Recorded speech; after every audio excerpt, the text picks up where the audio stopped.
नमस्कार, मैं डॉक्टर गौरव। बहुत सारे लोग ये पूछते हैं कि सर एक इंडिविजुअल को नींद की कितनी जरूरत है, यानी कितने घंटे सोना चाहिए। तो हर इंडिविजुअल वेरी करता है। कुछ लोगों की लगभग 6 to 7 आवर्स की नींद जरूरी रहती है, कुछ लोगों को 7 to 8, इवन कुछ लोगों को 8 to 9 आवर्स की भी एक नॉर्मल स्लीप की रिक्वायरमेंट। तो ये वेरी करता है ऑलमोस्ट 6 to 9 आवर्स के। अब बोलते हैं कि कम नींद क्या होता है, almost less than 6 hours is said to be the deprived sleep, यानी नींद की कमी होना। अब इसमें है कि जब नींद कम होती है तो उस पर बहुत सारे लोग पूछते हैं सर इस पे हार्ट पे क्या इफेक्ट आता है।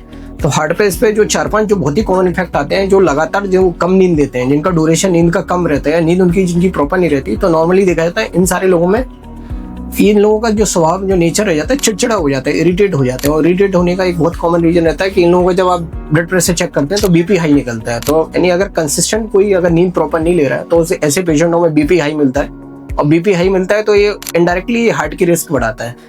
दूसरा इनमें और देखा जाता है जिनकी नींद कम रहती है उनमें ऑलमोस्ट जो इंसिडेंस बढ़ाता है heart attack over a period time, incidence बढ़ जाते हैं हार्ट रिस्क के, ऑलमोस्ट 15 से 20% तक हार्ट अटैक की रिस्क बढ़ जाती है।